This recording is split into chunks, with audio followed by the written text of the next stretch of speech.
the internal anatomy of the thoracic cavity of the minks, but first we'll start off here in the mouth. You can see they're large canines. They have incisors, as do we. Their premolars or bicuspids, and then their molars are back here. Okay. If you go, and there's the tongue, of course. It helps to form a bolus. Food would be swallowed. So here we can see the trachea. The trachea is a hollow tube, and behind that, so the food would be swallowed. It would go down the esophagus. Some of that you can see. Maybe a little of it back here, right here. Okay, goes down, passes. It's dorsal to the trachea, so it's behind it as you look inside. It passes down, it passes behind, and then it would pass down through the diaphragm. So the diaphragm is the border between the thoracic cavity. Here's the diaphragm, the border between the thoracic cavity and the abdominal cavity. So going back up here into the thoracic cavity,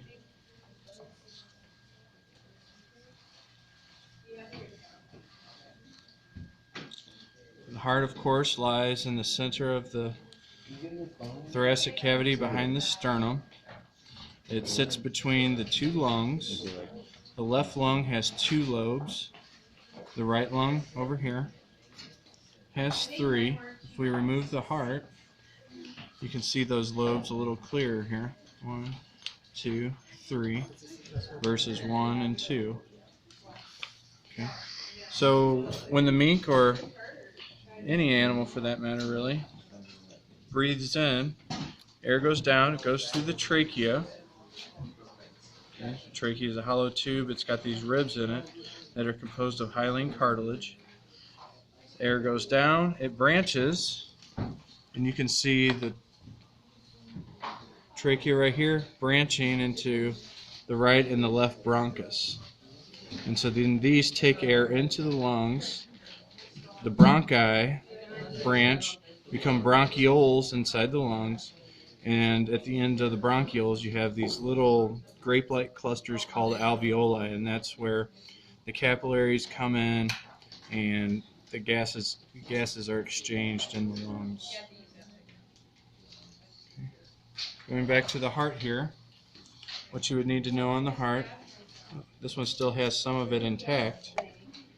This little sac on the outside of the heart, right here, that's the pericardium. The heart muscle, the myocardium here. The skin of the sac is the pericardium, the shiny outer surface of the heart's the epicardium. Here's the myocardium. And this cut here is a different cut than what I was expecting. So this is a mid-sagittal cut when it should have been a frontal cut, but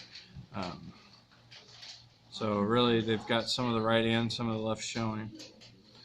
You do need to be familiar with all the chambers as well as the major blood vessels from our previous video on the sheep heart dissection. Okay.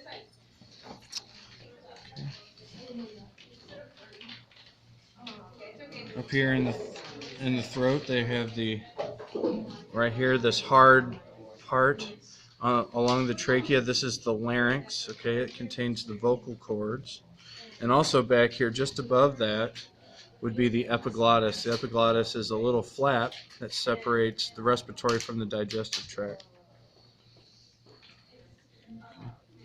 And so they've cut through here.